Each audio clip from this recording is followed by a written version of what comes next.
Diamond B Sports presents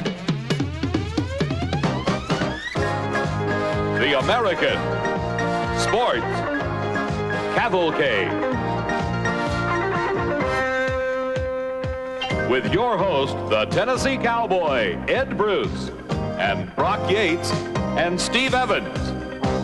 The American Sports Cavalcade. Run, run, whoa, run. Believe it or not, this is the way NHRA championship drag racing used to look. When the flag dropped, the race was on. Drag racing has changed over the years with the addition of electronic starting and timing devices that precisely record a car screaming down the track at over 250 miles per hour. One thing hasn't changed, though. There are still just two cars on the start line, both looking down a strip of asphalt 1/4 of a mile in length to the finish line. Hi, I'm Ed Bruce. Right now, I'm sitting on the guardrail at the Sunshine Drag Strip in St. Petersburg, Florida. This strip's pretty quiet right now. But in Brainerd, Minnesota at the Northstar Nationals, the top alcohol funny cars and the top fuel dragsters will be busting that 1/4 mile in less than 6 seconds at speeds of over 200 miles per hour. As always, my good buddies and racing experts, Brock Yates and Steve Evans, are there to call the action for you. The reason I'm here at Sunshine Drag Strip is to meet one of the real legends of drag racing history, Art Malone. And he's going to fill us in on some of that history. But right now, let's go back to exciting racing with Steve and Brock in Brainerd. I'm sure this pair behind us would understand what we're about to see today on American Sports Cavalcade. That's the legendary Minnesota logger, Paul Bunyan, and his giant blue ox, Babe. Hi, I'm Brock Yates from the land of the sky blue waters in Bemidji, Minnesota, where just down the road, we're going to see drag racing NHRA style at Brainerd for the Northstar Nationals. And I got to believe that Paul Bunyan, being a giant in his own right, would understand driving a 3,500 horsepower, 250 mile an hour dragster of the type we're going to see running today. But speaking of giants, let's go to Brainerd from my old broadcasting partner, Steve Evans. Brock, as long as you're out there looking for Paul Bunyan, why don't you see if you can find the Easter Bunny, too? Missed again. I have not snuck away to the carnival, Yates. I am at the drag race that thinks it's a county fair. Drag racing has always been very, very popular in this part of the country on a local level, but they never had a facility fine enough to host a full NHRA national event.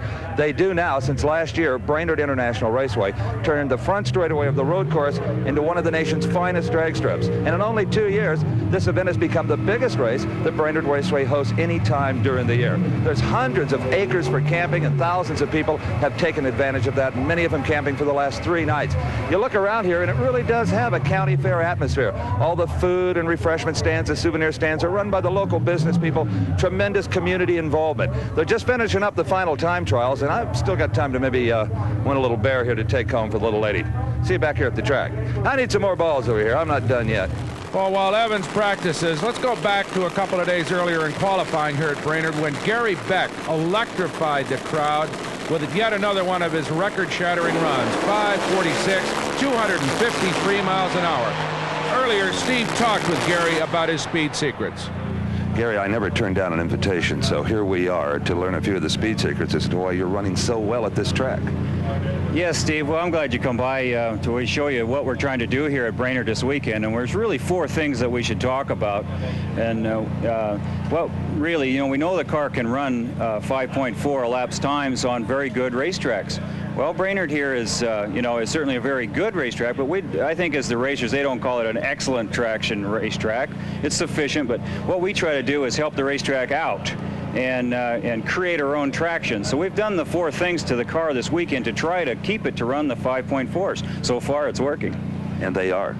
Well, to start with, we worked with the tires, and we knew we needed real large tires, and the tires will come a little to the small or a little to the large of a certain size. And we went out in California and went down to the Carroll Shelby's, the Goodyear plant out there, and found the biggest tires he had.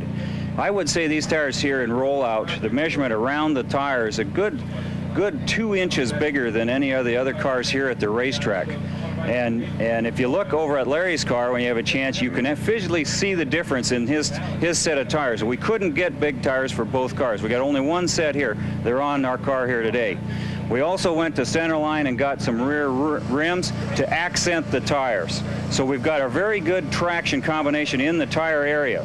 Then the tire tries to grow real quick off the starting line. So we've added a 42-pound weight bar right back here in the back of the car.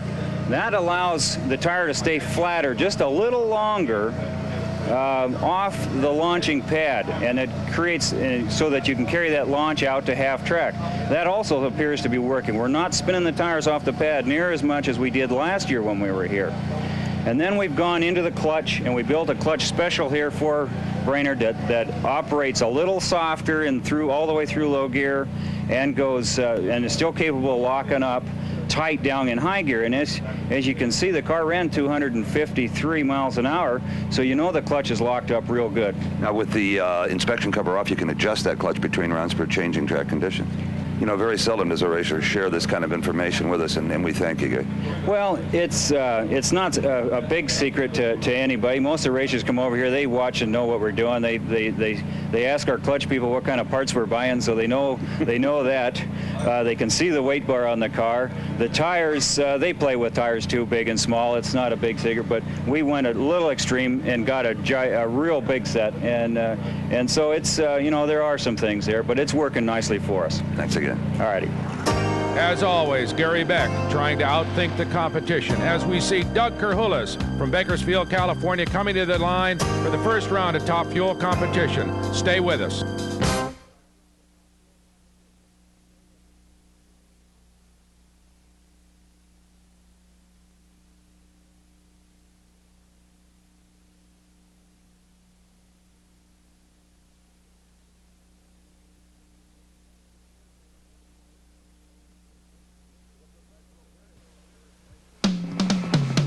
The professional pit area here at Brainerd International Raceway is virtually empty because they're all in the staging lanes for first round action. And what better way to start our coverage of the Northstar Nationals than the fastest accelerating vehicles in the world, Top Fuel Eliminator. Round one competition will feature this man, Jody Smart, San Antonio, Texas, versus a Californian, Doug Kerhulis. Smart this year won his first ever NHRA national event. That was the Mile High Nationals in Denver, Colorado. Doug Kerhulis still looking to make his mark. As a matter of fact, Steve, it was Doug Kerhulis that Jody Smart beat at the Mile High Nationals in the final round, so this will be kind of a rematch. The first time this pair, I think, has gone against each other since that moment. We'll see whether Doug can come back. Jody Smart performing the tire heating burnout as the crew for Doug Kerhulis primes the injectors. Brock, we've already got a problem. Jody Smart has lost the blower belt on his engine. You can see the sheet metal on the body is kicked out.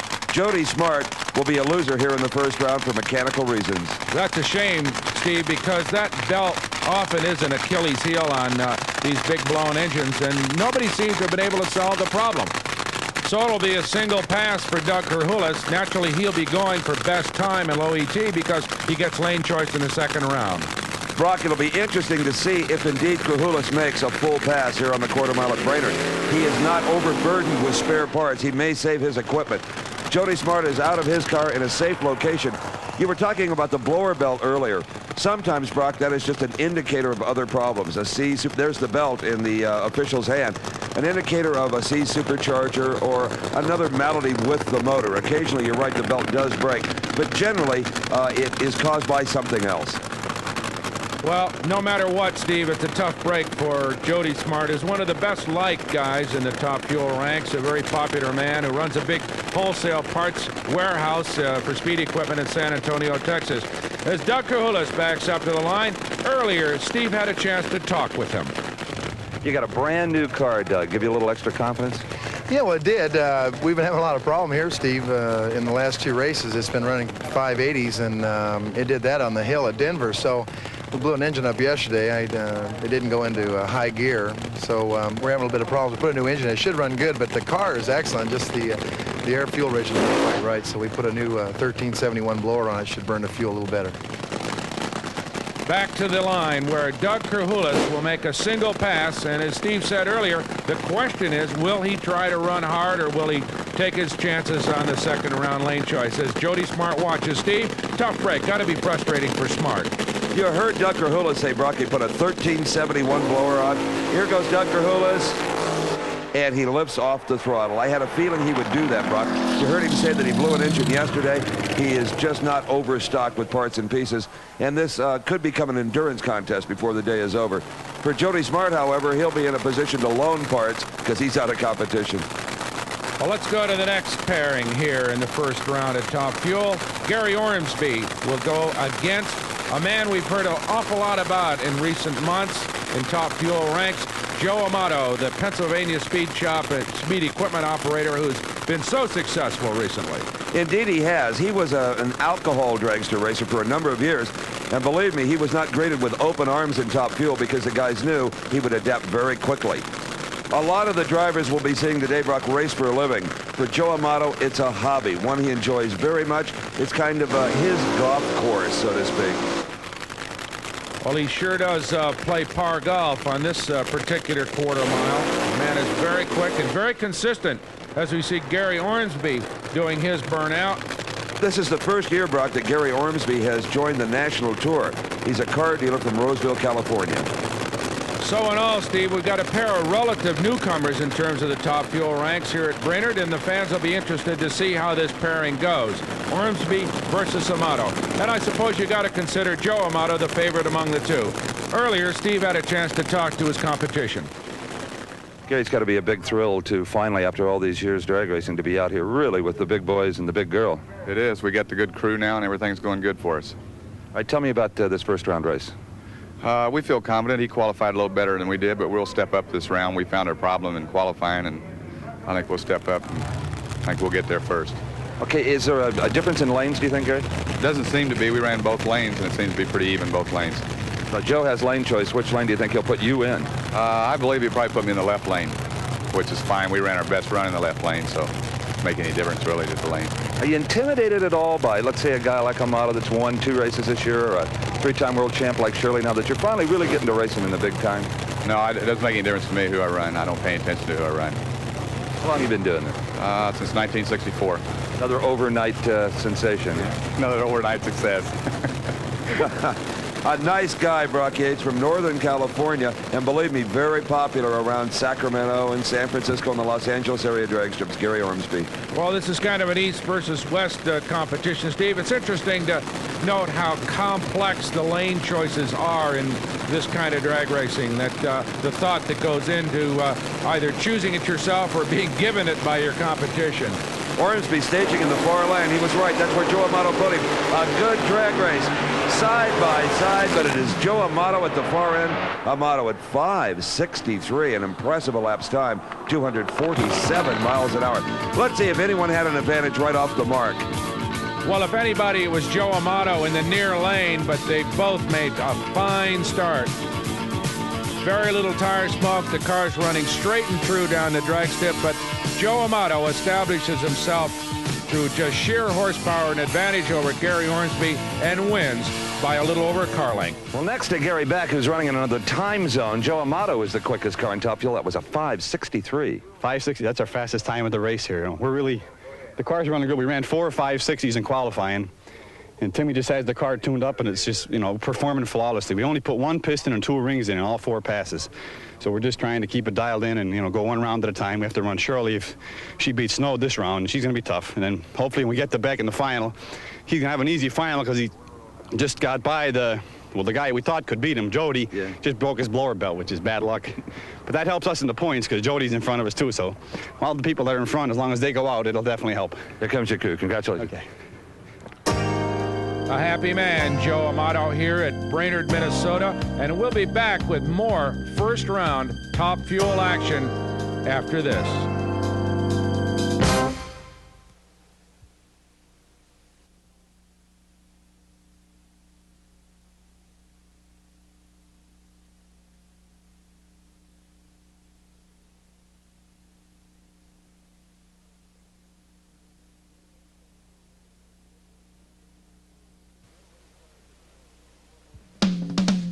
No race cars in the world make more horsepower than Top Fuel dragsters, and that's what we're featuring here at Brainerd International Raceway. I'm Steve Evans along with Brock Yates. It's Top Fuel Eliminator round number 1. Gene Snow versus the 3-time world champion Shirley Muldowney. Now, we've got a couple of real veterans in this pairing, Steve. Muldowney, of course, we don't have to talk much about her background. As you said, a long-time veteran and a 3-time world champion. But Gene Snow, he was a world champion in funny cars back in 1970. He virtually invented the funny car category. Snow, who for a long time, like Shirley, raced for a living, now he's in the oil business. And they say down in Texas that Snow could find oil with a popsicle stick. Well, he dropped out of racing for a while to really get serious about digging, didn't he? He went from racing diggers, as they used to call these things, to digging for oil and found it, I guess. Boy, he found a lot of it. Well, today he needs speed because his rival is the champ. Steve talked to her earlier. Well, Shirley, if you can't be number 1, you might as well be number 4, because then you draw the slowest car in the field. Yes, that's an ideal place to be for first round. Now, Gene Snow struggled to qualify. I didn't know that he had problems. He's usually a very, a front runner and a pretty good driver. But it doesn't matter, really. Race day's a whole other ball game. It really is. Conditions are different. The racetrack comes in a little better, and I think everybody has an equal chance. What do you think it's going to take to win this race? We know that Gary Beck is potentially can run 540s, but that can be problems in itself running that quick. Consistency is what will win the race, I think. It's a little hard to compete with that at this time, but I would say even a 70 could win the race. Rate the racetrack for me, the racing surface. It's an ideal racetrack. The facility just offers a lot for everybody. It's a pleasure to come to Brainerd. We'd like all the racetracks to be as good, but we're looking forward to Indy. That's my favorite racetrack. All the fans here are looking forward to this race for sure. Gene Snow, the old veteran, against the reigning world champion, Shirley Muldowney. What a pairing, Steve. You know, Brock, in that interview earlier, I sensed that Shirley Muldowney was a little tight. Maybe not quite on her game. The normally gregarious lady is concerned about a race car. She's won only 1 race this year, the season opening Winter Nationals, and I think she's worried about Gene Snow. She very well could be, because Snow is obviously a very competitive driver. All kinds of poise at the starting line. He's been doing it for so many years. You just can't rattle him like you can some of the younger and less experienced drivers. So Shirley Muldowney in the far lane, the famous paint car against the black gold machine of Gene Snow. Shirley is the last to stage, and we are ready. Shirley Muldowney is off the mark first. Shirley Muldowney and Gene Snow. It is Shirley Muldowney. What a great drag race. Muldowney wins it at a 5:67.253. But Gene Snow gave her everything she wanted and then some as far as a competitor was concerned. Look at this. As they head into the lights, less than half a car length wins it. Steve's with the winner. Well, this lady knows that she was in a very close car race. You won with a 5:67 to his 68. Are you kidding? It was all on the starting line because he was there all the way down the race course. You left by a couple of hundreds, and that's what you needed. Got lucky. He's awfully good. My guys are happy. I can see them right now. And you know, you needed that kind of elapsed time, because next round you'll have to match wheels with Amato, who just ran a 63. Yeah, I want to race, Joe. I'm looking forward to it. The lady always looks forward to racing. What a competitor. One of the greatest racers in the history of this sport. And is she happy? Look out, Joe Amato, because Shirley Muldowney is ready to race them. And let's go down to the starting line, Steve, where we've got a pair of beautiful blue dragsters ready to go. We've seen these a number of times before, haven't we? Well, you may think you have double vision here when we see both cars. It is Larry Minor of Hemet, California, against his employee, Gary Beck. Now, Beck, as I said earlier, is running in another time zone. The only driver to ever run beneath 550. He has made like 10 runs in the 540s. In fact, these are the 2 quickest automobiles in the world. They did not mean to race each other here. In fact, they tried to qualify on opposite sides of the ladder so that Larry Minor could run interference for Beck. Their goal this year is to make Gary Beck the world champion. And Brock, to be very candid about it, the fix is in. Minor intends to lose. I'm sure he does. Larry Minor, the very successful farmer and off-road racer from California, and there he is, the fastest man in the history of this sport, Gary Beck from El Toro, California. You know, Brock, it amazes me, their goal being to make Beck the world champion. They even bring the minor car to the starting line. I mean, it costs $200 just to start one of these cars. I think they feel they owe an obligation to the race fans to have two cars up on the starting line. That is Bernie Federley, and I do not envy him. He is the crew chief on both of these cars, and the man literally runs his legs off. Now checking the minor car. Previously, he checked the Beck car as the two of them come to the starting line. Well, this will definitely be a race against time for Beck, but it'll be interesting to see what Minor does, whether he tries to actually race him or whether he just coasts down there.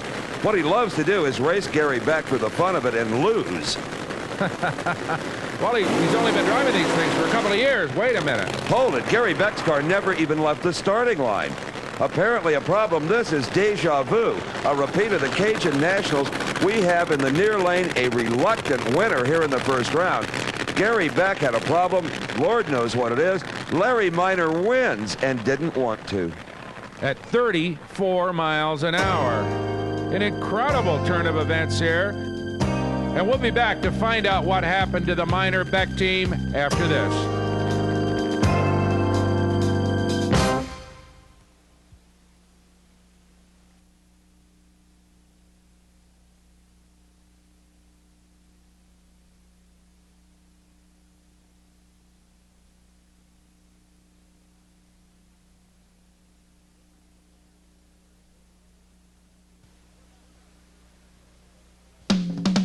We're back at Brainerd, Minnesota, where we've just seen the fastest drag racer in history beaten at 34 miles an hour. Let's go to Steve Evans and Larry Minor for an explanation.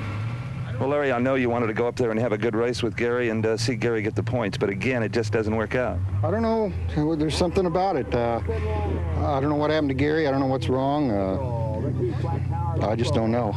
I guess we'll just have to win this race. I guess so. It's hard to be a reluctant winner sometimes, isn't it? Well, I just don't know what's going on with Gary's car. You know, guys run so good. You know, and you know, I didn't know anything was wrong with it. And, well, one thing we know now, you're going to have some excellent help getting this car ready to try to stop the rest of these drivers. I just don't understand. I tell you. Well, a very confused Larry Minor, who has just beaten his teammate at an incredibly low speed, Steve. Well, Brock, we'll talk about that later when the second round of Top Fuel comes about. Right now, it's time for the real crowd pleasers in drag racing, funny cars. An unfortunate name, really, for $50,000 automobiles that run times almost as quick as the Top Fuel dragsters. Actually, these are alcohol funny cars. They're restricted to alcohol in the tank. And the first pairing here in round one finds from Sacramento, California, Bill Barney versus the pretty yellow car in the far lane, Gary Southern of Glendora, California.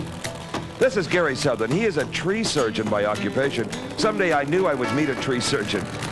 His competitor here in the first round is a surprise entry, Bill Barney of Sacramento, California, who seldom ventures out of the northern part of the Golden State. Barney is driving an '83 Dodge Charger, actually a replica of one. These are fiberglass bodies. The cars weigh about 1,850 pounds. They use a 3-speed transmission. It's simply a matter of pushing a button to shift it. And even though these cars go in a straight line, they are very, very difficult to drive. And Steve, aside from that kind of softer exhaust note of these automobiles, from a distance, they look exactly like the nitro-burning funny cars that we all know so well. Well, Brock, they are indeed almost a carbon copy. The biggest difference is, of course, the fluid in the tank. It is alcohol, or methanol, the technically correct term. And they are checked to make sure there are no additives in that fuel every time they make a run by NHRA's chemists down at the far end of the racetrack. And the vehicles are therefore a lot more reliable, I think, than the big cars, right? Well, that was true at one time, but give a racer anything and he'll figure out how to break it. They are making so much cylinder pressure inside these motors, they are starting to blow superchargers and crankshafts out the bottom. They'll find the weak link, believe me. So there's Gary Southern in the far lane, the Captain Crazy car. In the opposite lane is Bill Barney, and Southern is away first, but Southern red lights. Southern has left a foul start red light on the Christmas tree. He is automatically disqualified. And when you look at the time of Barney at 6.66 seconds, that is very quick. And you can understand why Southern may have gambled on the starting line and lost. Meanwhile, Brock Yates is down in Gary Beck's pit area to try to get some answers to a very confusing first-round drag race when Beck lost to the car owner Larry Minor. Gary, every time you race your teammate Larry Minor, the bizarre seems to come forth. We saw it happen in Cajun, and now again today. What exactly transpired when he went to the line with the car? Well, today was, yeah, unfortunate for myself here. We had good oil pressure on the burnout, and then it went away. And what happens is we had a check valve in the oil pump stick open, and the engine goes to 0 oil pressure, and there's nothing that you can do to the car to repair it at that time. And racing Larry, I mean, we tried to give him the signal of what was happening, but he didn't understand it clearly. I mean, certainly in our camp, the effort is for me to win the rounds of racing, and for him to help us out the best he can. But you know, as it turns out, then you lose. You know, so we're in a bad spot. Maybe we have to go out and win the car with the race with Larry's car, and that's what we intend to do here today. Well, Gary may be out of competition, but he still leads the points towards the World Championship. Tire smoking, alcohol funny cars. In the near lane, a very competitive racer, that is Fred Mandolini of Schiller Park, Illinois. His competition is a car that I have never seen before, actually, till we came here to Brainerd. Darrell Amberson of OCL, Minnesota. An unknown quantity, really. Not so with Fred Mandolini, who's won repeatedly in the alcohol funny car ranks as one of the most feared drivers. And now let's go to Steve Evans with Bill Barney. So Bill Barney, driving the Jack Halsey car, and a beautiful alcohol funny car it is, from Sacramento, California, gets through round number 1. A bit of a gift up there from Gary. What was that? I'm sorry. He red lighted up there. Oh, I figured he did when he was gone pretty early there. Yeah. Well, we've heard something. We're going to have to get back right with it. So we're not really sure what we ran or anything right now, but I know it hurted them in that run. Alcohol funny cars are usually pretty dependable. Yeah, I'm not really sure what happened right then, but it popped a little bit. So got to get with it. Well, Steve Evans said earlier that they were trying to figure out how to break unbreakable alcohol funny cars, and it appears that Bill Barney may be on his way. In the meantime, let's go back to the race with Fred Mandolini and Darrell Amberson. Steve, should be an interesting race because, as you said earlier, we don't know anything about Amberson as far as his abilities to compete with a veteran like Mandolini. One thing we do know, Brock, if NHRA licensed this driver, he is competent and safe to be on this racetrack. Mandolini is known for cutting a very good light. Excellent reaction times on the starting line. They move into the electronic beams. Darrell Amberson is in there first, but Fred Mandolini is off the mark first. This is all Mandolini, as expected. Fred Mandolini from Illinois with a 6.60, 206 miles an hour. He advances to the semifinals. A solid run by an acknowledged former champion, and we'll be back with more top alcohol funny car action from Brainerd, Minnesota after these messages. Stay with us.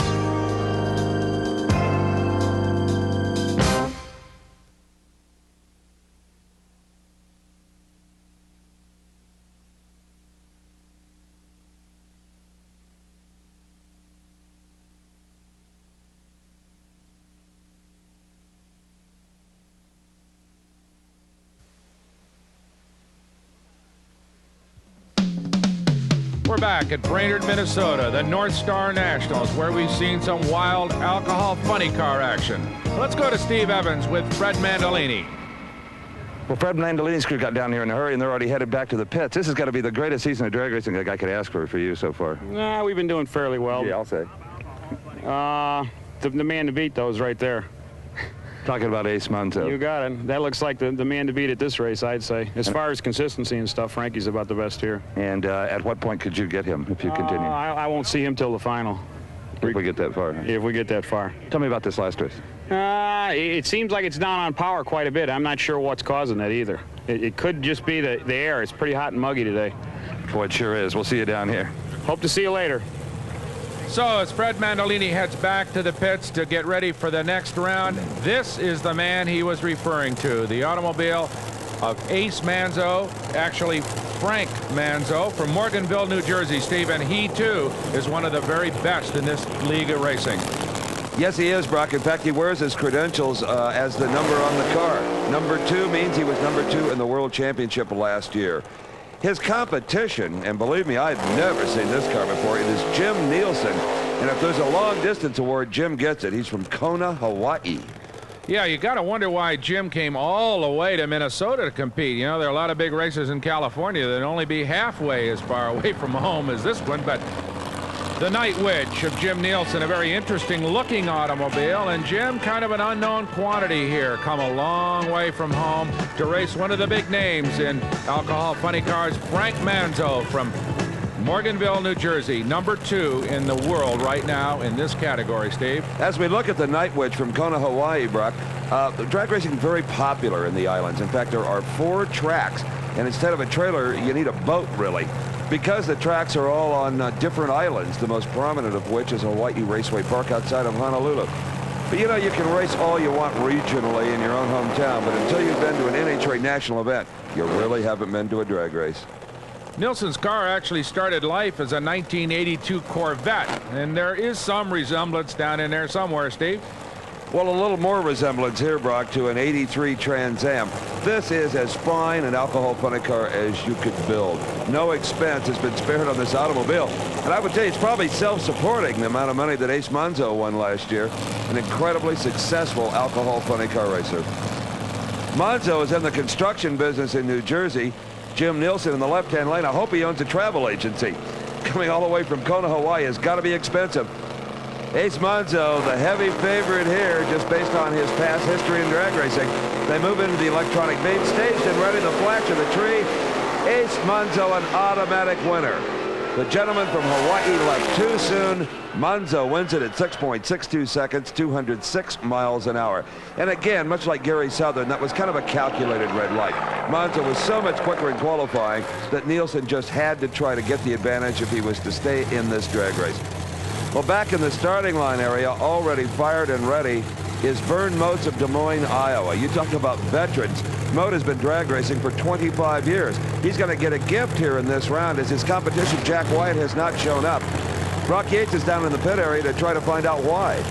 Jack White, it's one thing to lose. It's another thing just not to be able to make the starting line, and that's what happened to you here. What exactly transpired? Well, on our second qualifying pass, we was still in the program, which was real well, but just out of the trailer, we had a lot of changes we could make to make the car go quicker. And when we left the starting line, the rod broke and it busted the block, which we didn't have another block with us. We had everything else, but we didn't have a block. That's too bad. That's pretty rare in an alcohol car, isn't it, to tear a block up like that?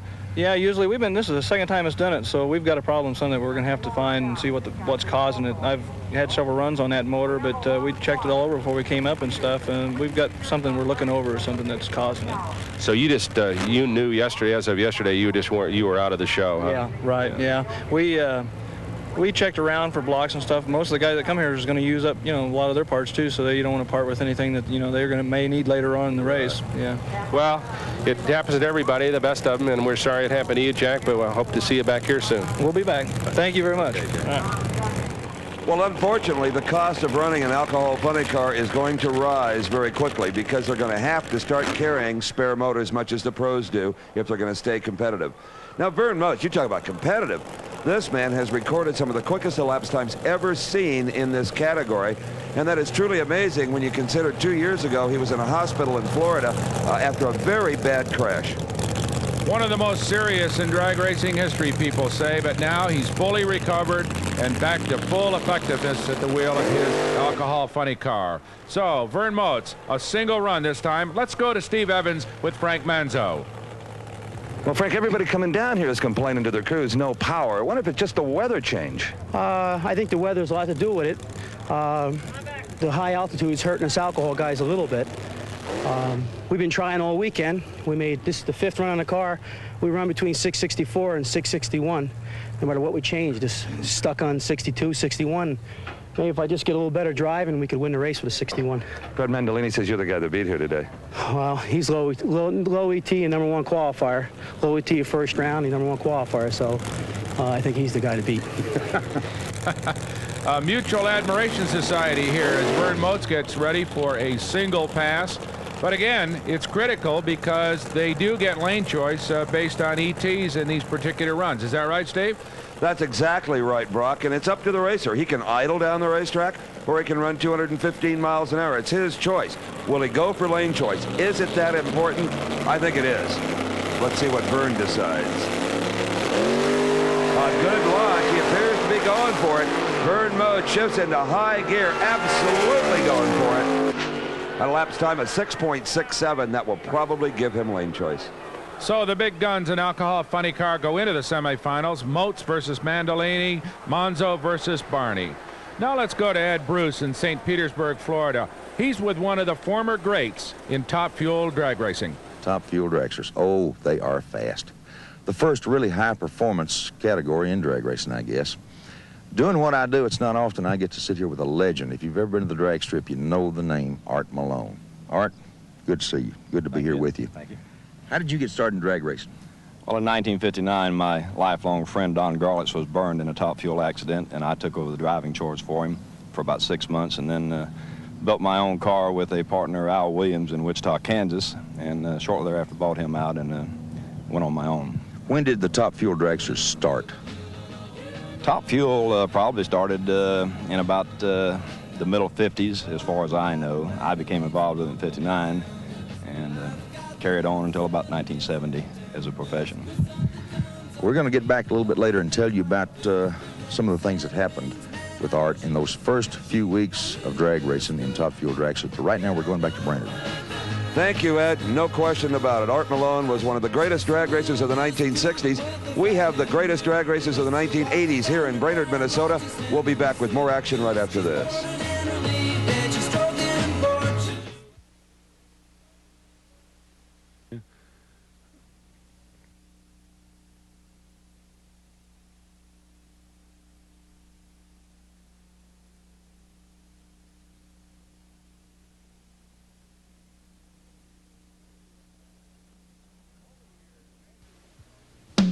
Over the years, Major League drag racing has become a very complicated and very technical sport.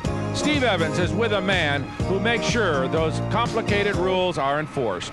Superstar or rookie, it doesn't matter to NHRA tech inspectors like Chuck Nelson. Their job is to make sure these cars are safe and get a thorough going over at every NHRA national event. And Chuck is going to demonstrate that process using Gary Southern's Captain Crazy car from Southern California. And Chuck, where do you start? What's the first? See, the first thing that we check is the driver's credentials. We check the NHRA competition license and their SFI card, which tells us that the chassis has been inspected within this past year. So Gary's license is up to date. Gary, by the way, has driven everything imaginable. What's next?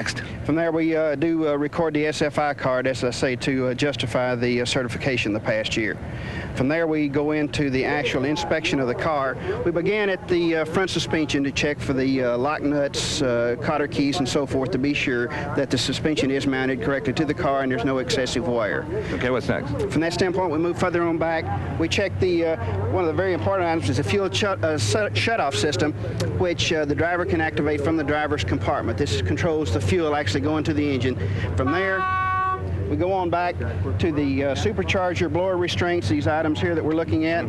This keeps the supercharger on in case it pops back. In case that the engine does lean out and it has a blower explosion, instead of it being pitched into the stands, we encounter these items to keep the actual supercharger and injector on the engine. Okay, what's next? Steve, from the engine compartment, we go into the driver's area. One of the most prominent safety items is the bell housing shield for the clutch and flywheel. You can see we require a special number of bolts and studs to mount the bell housing to the engine. Here we have the clutch inspection cover, again, which is attached to the housing with a good number of grade 8 bolts.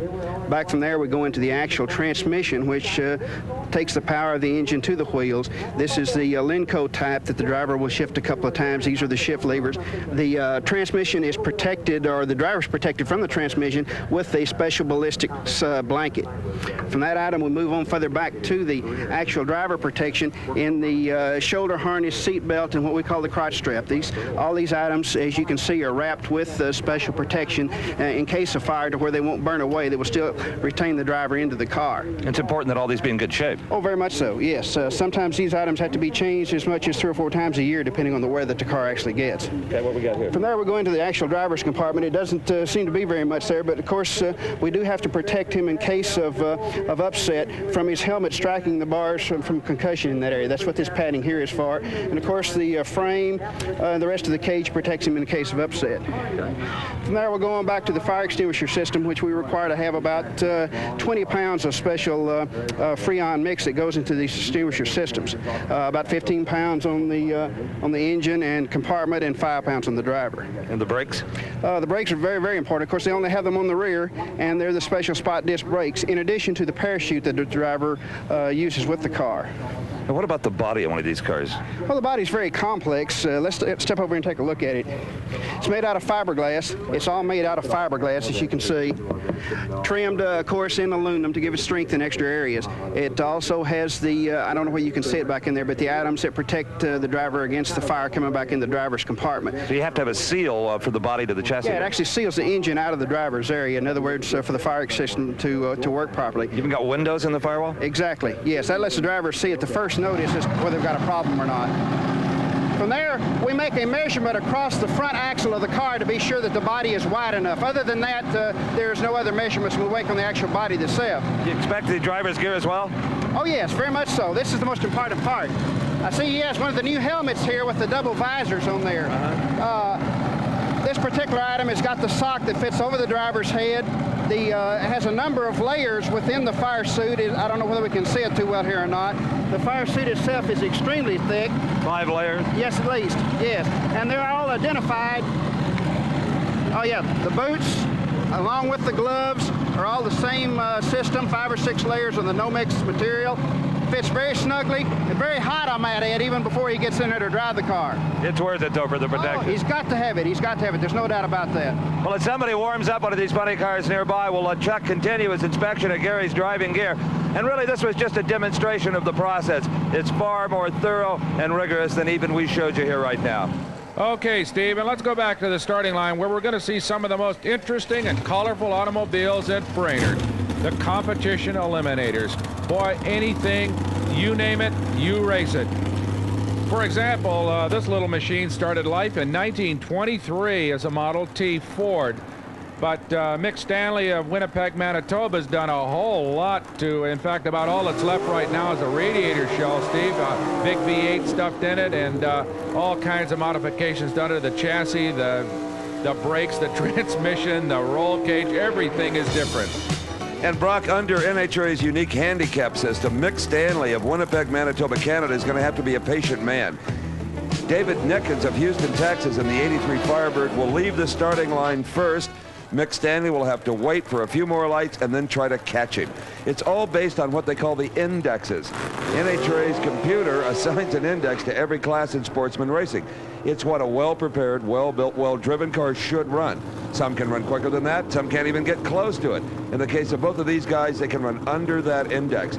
You take the index for the two classes, subtract it, the difference is dialed into the Christmas tree. In this case, the head start goes to the 83 Firebird from Houston, and he takes full advantage of it. Nickens with a good light, a good reaction time. Here comes the 23T Roadster, but not in time. David Nickens wins it at 8.89 seconds, 151 miles an hour. I would guess that Stanley had some problems, Brock. He should have been much closer than he was. Well, it sure didn't turn out to be much of a race, unfortunately, for Mick Stanley. But here's a couple of other really interesting automobiles. Boy, as we said earlier, you name it, you got it in competition eliminator. This is a pure little dragster. This particular automobile is run by Gary Wetzel at Kewanna, Indiana. The Chevrolet-powered automobile. Going up against him, Danny Townsend from Muncie, Indiana, in a 32 Austin, and he is a big gun in this class, Steve. This again will be a handicap start. The winner will face off with David Nickens when we get to the competition eliminator final. Gary Wetzel utilizes a small block Chevrolet with a single 4-barrel carburetor, and that's all you can use in the Charlie Economy Dragster class. He's up against the A-Altered. That's a big block Chevrolet fuel injected of Danny Townsend. And the altered Roadster is the quicker of the two cars as far as that index again is concerned, and he will have to be the patient man. He will have to wait. The dragster will get the head start. Gone is the dragster of Gary Wetzel. Here comes Danny Townsend. He's got a lot more horsepower, a lot more cubic inches. Oh, I couldn't call it. The electronic finish line judge, though, says it's Gary Wetzel at 8.44 seconds. That's what handicap racing is all about. Just hair-raising finishes. Well, you can sure credit the computer with coming up with the right kind of handicap on this one, Steve. They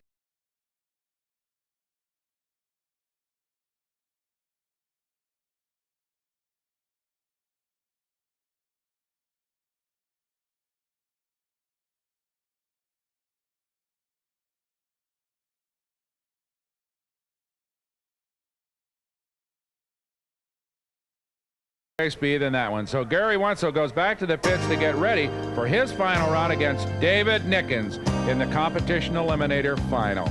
So stay with us from Brainerd, Minnesota, and the Northstar Nationals. We'll be back.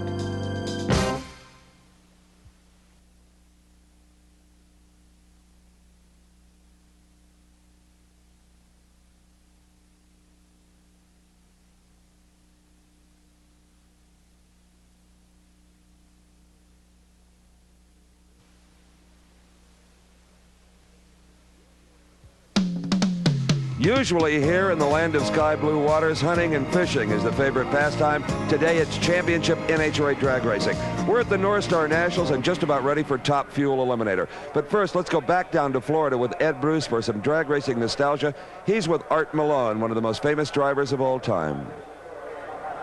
Back at Sunshine Raceway in St. Petersburg, Florida with Art Malone. Art, earlier we were talking about when you first started in drag racing and how it came about when Don Garlits was injured. And there were some pretty important things that happened to you right off the bat, weren't there? Yes, Ed. Actually, I started here in Tampa, stock car racing, and when Don got burned, I started driving for him. And our first event that we ran in Sanford, Maine, I set a world's record. And went from there to Great Bend, Kansas, and set the other end of the world's record, which was the elapsed time and the mile per hour. And we started making more money suddenly than I had ever made in my life, and I converted to a drag racer real quick, and of course quickly became a Top Fuel addict, and have been since, and still am. Kind of an overnight success. Exactly, exactly. I mean, I was a $90 a week employee, and suddenly we was making thousands of dollars. What were you doing at the time? I was working right here in the St. Pete area as a general contractor, making about $90 a week. And needless to say, the thousands of dollars we started making with Top Fuel really impressed me. You didn't really want to go back to general contracting? No, sir, I never did. Okay. Let's go back to Brainerd, Minnesota right now for some more drag racing action. All right, thank you, Ed Bruce. This is Doug Gerhulis from Bakersfield, California. If he can get a win here, he will make his first ever NHRA Championship final round. His competition, a reluctant winner in the first round, you'll remember, Larry Miner of San Jacinto, California, the world's largest potato farmer. And both guys, Steve, really are kind of lucky to be here in their own way. They're fine racers, but remember, Doug Gerhulis had a single run when Jody Smart's engine broke at the line. And then the same thing happened to Larry Miner's teammate, Gary Beck, when Beck couldn't start and Larry Miner made a pass alone. So they're here based on, in a sense, the largesse of a couple of other guys.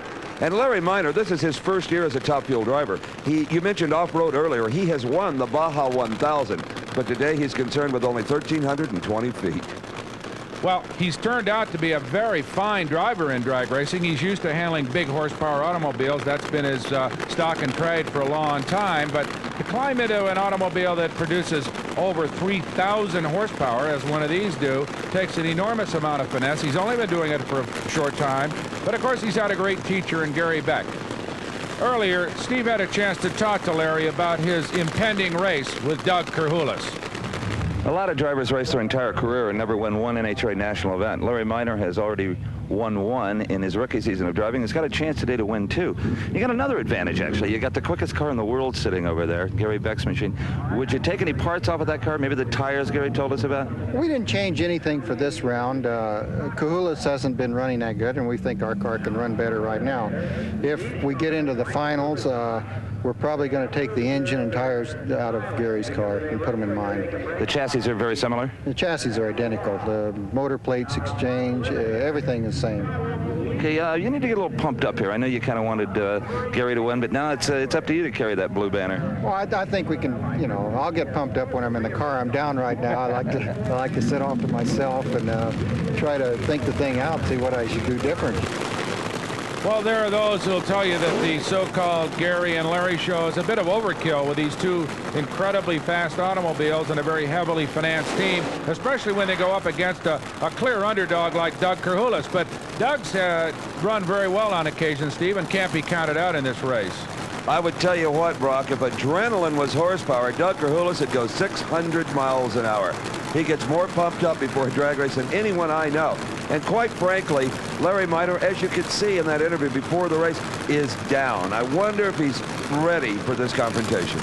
Well, I don't think he was mentally prepared for it. I think he probably thought that if there was anybody from the minor team in the this round of competition, it would be his teammate, Gary Beck. I will tell you, he left right with Doug Krahulis, but shuts the car off. It is Doug Krahulis in his first ever final, 5.86 seconds, 243 miles an hour, which sounds fast, but is really pretty slow for a top fuel dragster. Might be something wrong with that car.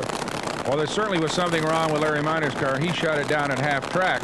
And let's go right now to the next pair of competition in top fuel dragster, and we saw him before Joe Amato, and who could forget this pink car? Oh, the three-time world champion. In fact, no driver has ever won the top fuel title even twice.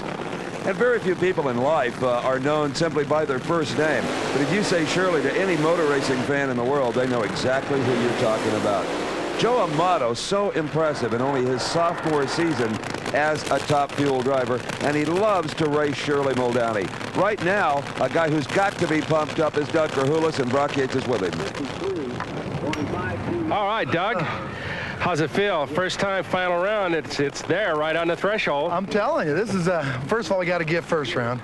And I mean, I stepped on this thing so hard that it scared the Pope, I'm telling you. I think we're okay. I'm just glad to be in the final, and it helps a lot. Car run good?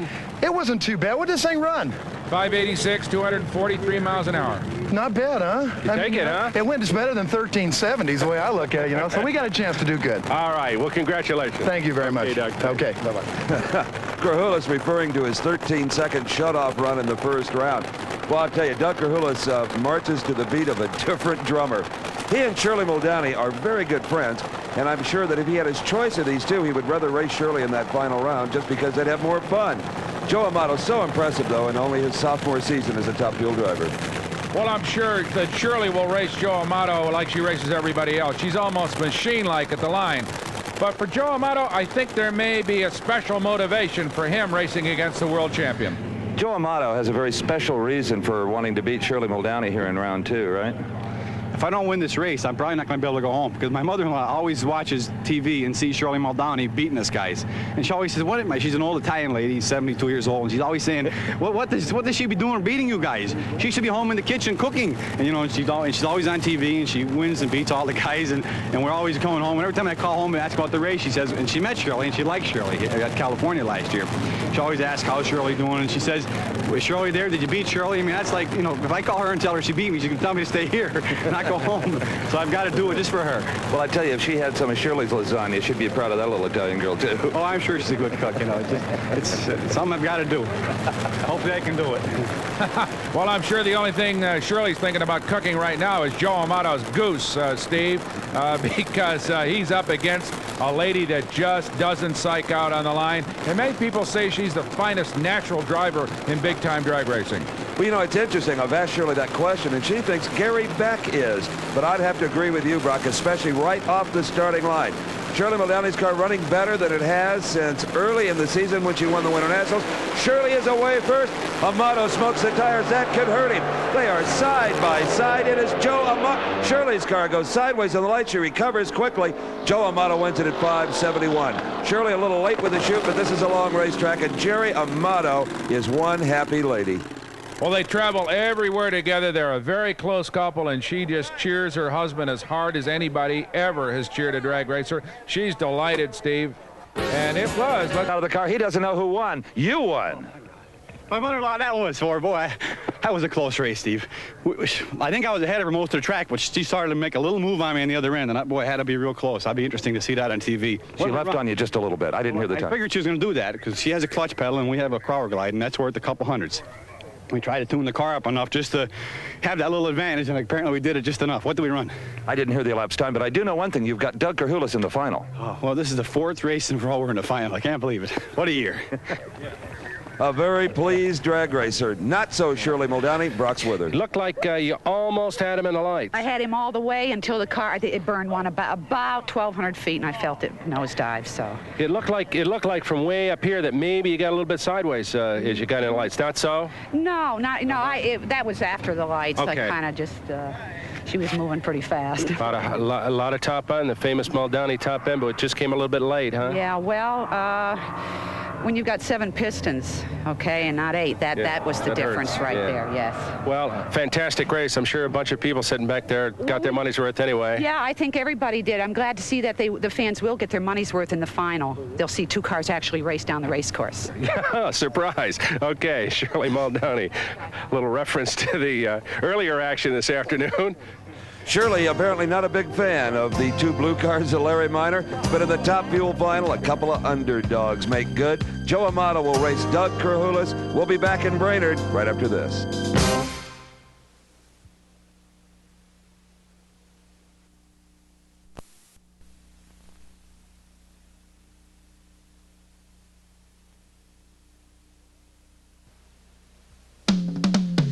The preliminaries are over with. It's time for the final rounds here at the NHRA Northstar Nationals in Brainerd, Minnesota.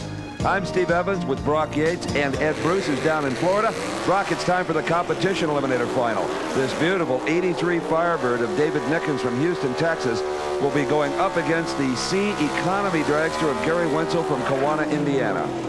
Really couldn't have 2 cars that were more unlike each other, Steve. This really pretty 83 Firebird going up against that little rail dragster. What a contrast. They call them economy dragsters because they are required to use an automatic transmission, a single 4-barrel carburetor. They're only allowed certain cylinder head modifications. Originally it was intended to be a very affordable class, but leave it to the racers. That car is probably worth $30,000 now.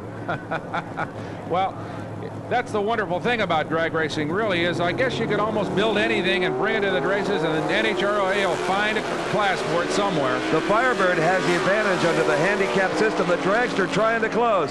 The tortoise and the hare. It is the hare. The dragster wins it from Kewanna, Indiana. That is Gary Wenzel, the competition eliminator champion. 8.42 seconds, 160 miles an hour. As we see the comp final again, watch the Firebird and the Christmas tree. Nickens does not cut a very good light. Maybe a little paranoid about red lighting. A foul start would put him out instantly. Instead, he's just a little late. The dragster, Gary Wenzel, takes full advantage of that. He cut a much better light, and Gary Wenzel drives right by the Firebird to take the competition eliminator title. And Brock is with the happy champ. All right, got a happy crew coming in behind you, Harry. This is the first time in the winner's circle, isn't it? Sure is. How's it feel? Oh, great. Starting to feel good already, huh? Sure does. How'd the run go? Did the rain bother the car, or you at all? No, not a bit. Were you psyched up and ready to go and then had to shut it down? That didn't bother you, though, huh? No, not too much. Okay. Well, then, congratulations. Super job. Thank you. Okay. Well, he couldn't help but be a little bit concerned about the on and off sprinkles we've been having here, but the track is dry and ready now for the top alcohol funny car final. This should be a super race. Frank Manzo will be in the near lane from New Jersey. In the far lane, the crowd favorite, I'm sure, the red, white, and blue car from Des Moines, Iowa, Vern Motes. Brock had a chance to talk to both drivers just before they got into their cars. Fern, you ran real strong ET and a good top speed in that last round, but since then we had a little short rain shower. Is that going to affect your plans in any way about fuel mixtures or blower booster and the rest of it? I don't think so. The humidity's still up. It was up before. Usually it could hurt the track, but it's been so warm that it'll dry right out. I don't think we'll have any problem. Did you, have you made any serious changes, or you kept the car pretty much the way it is? No, we stepped on it. We're going to try and run a 50 and drive around them if we can. How about this weather? It sprinkled a little bit, maybe, but the humidity didn't seem to go down at all. Did that have any effect on the way you set the car up? I feel myself the track could get a little slippery, so I made a little change in the clutch, hoping that if Ern is making as much power as he's been, he could turn the tires a little bit, and I could put a half a car on him and win the race. Well, the comments of the drivers themselves make this an even more interesting final. This man, Frank Manzo, said, we stepped on it. We hopped it up to try to match his 6:57 elapsed time. Vern Motes wisely left his car alone. If it ain't broke, don't fix it, is the motto, Brock. You're right, Steve. And of course, he's got that 5/100ths of a second ET on Frank based on their last 2 runs. And in this kind of racing, that's almost a lifetime. That's a big, big advantage. So certainly the ball is in Frank's court to match that kind of an ET. Vern Motes moves into stage first. Manzo, who likes to stage last, gets his wish. They leave right together. They are dead even at half track. Here is Vern Motes. Vern Motes by a little over a car length at 6.63 seconds. Vern Motes is the Northstar Nationals funny car champion. Just as good a race as we had hoped for. Watch him here. Let's see if we can see any advantage. Not really. They appeared to leave as one. Frank Manzo staying right where they can see each other at this point. But about half track is when Vern Motes starts to make his move. Vern Motes pulling away from Frank Manzo, and Brock is with him. Vern Motes out of his car. Got to be a happy man as he unbuckles his helmet and takes off his fire suit. Frank Manzo comes over to pass along a congratulation. Vern, nice run, 667, real strong. How'd it feel all the way down the track? Well, it was a little bit different, being that we had all that rain they just cleaned up, but I thought it felt pretty good, but there wasn't quite the bite that we had when we left the time before. Rain didn't really affect the run, though? Oh, a little bit, yes. It must be psychologically a little hard to get right up there and get the motor running and fire it up and ready to stage and then shut it all down and sit in the... Do you sit in the car or did you get out of the car? We got out of the car, but you kind of get psyched up and it's kind of a letdown. It's hard to get back at it again. I'll bet. Well, it'll probably come to you now, and congratulations on winning here at Brainerd. Super job. Thank you. Only 2 cars remain, the top fuel finalists, Doug Krahulis, Joe Amato. We'll have that race when we come back to Brainerd, Minnesota.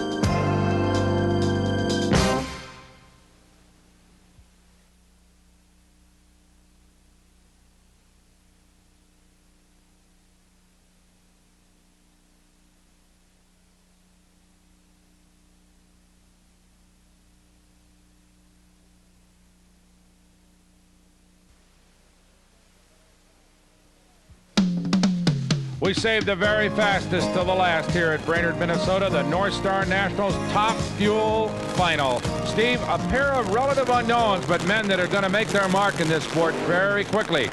I'll tell you what, Brock, if Doug Krahulis, the car we're looking at, wins this race, the small, quiet town of Brainerd, Minnesota will never be the same again. He is a wild man. And, you know, momentum, a cliche, I guess, but momentum also translates into confidence, and that's something Joe Amato has. He's in the opposite lane. He comes in here with 2 straight victories to his credit. The Grand National in Montreal, the Summer Nationals in New Jersey. He's definitely on a streak. The team is very, very well buttoned up. The car runs well, and he is a fine driver. So you've got to, if you had to pick a favorite between these two, it would, I suppose, it'd have to be Amato, right? It would be Amato, particularly from an elapsed time standpoint. He has been in the 560s. Krahulis has not. Krahulis got a gift in round 1. He earned his race in round 2, and now it's time for the final. They are pre-stage. Krahulis is in. Amato's in. We've got a race. Amato is again smoking the tire. Krahulis has engine problems from behind. Joe Amato wins the Northstar Nationals 5.75, 247 miles an hour. Brock, when Amato smoked the tires, I thought he was beaten. Absolutely, Steve. In fact, it looked as if Doug had all the best of it right from the start. He may have squeezed the light a little bit better than Amato, and then Amato got the tires up and smoked a little bit, and Krahulis over there in the far lane is going just dead straight perfect, and then it happens. We see smoke from the left bank of his engine. That means a burned piston, and there Joe Amato drives by for the victory. He's the winner. You won it with great precision. You burned very few pieces up. You were the second quickest car. Only Gary Beck ran quicker, and he's in another zone somewhere. Yeah, Beck is a little different, but we didn't hurt anything all weekend. We kept putting the same pistons back in. We had to change just very little parts, and that's the key, to be able to tune the car and keep the thing running consistent. And that's our success story. Beck can run fast, but he can't do it every time, and that's when you're going the times he's going and the performance, that's what the price you pay. Congratulations, Joe, on 3 straight NHRA championship victories. Doug Krahulis put up the good fight. Let's see how he feels with Brock Yates. You whole shot at him. You did super job, but he just drove past you. Yeah, you know, I mean, I'm so happy to be in the final, to be runner-up, but I mean, I thought it was mine. Oh, yeah. I don't even know what it ran, but I mean, it quit about 600, 700 feet, but we gave it our best shot, and I'm just glad to be here. You just couldn't bury your foot any deeper in that thing. No, I've probably been it. That and the frame, too, right? Yeah, no, we gave her a good shot. We just gave up the ghost shot. It was about probably 900 foot, and then I went up and pulled the high speed, and then he just come by me. Needed one more gear, huh? See ya. Okay, congratulations, anyway. Thank you very much. Super job. Okay, thank you very much. Fantastic. With the enthusiasm of a Doug Krahulis, you can bet his time will come.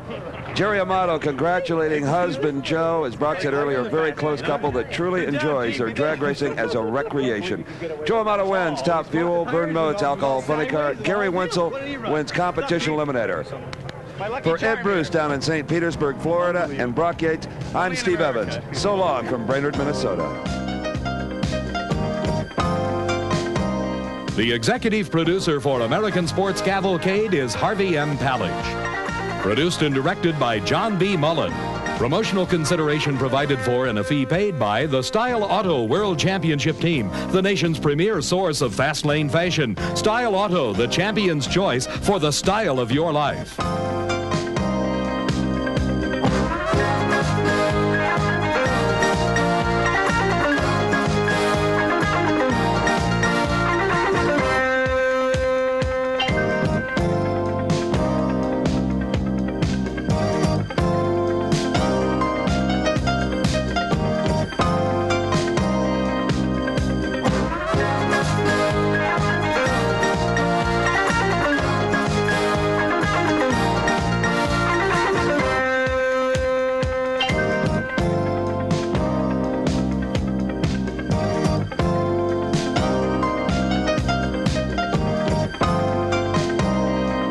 The American Sports Cavalcade is a presentation of Diamond P Sports.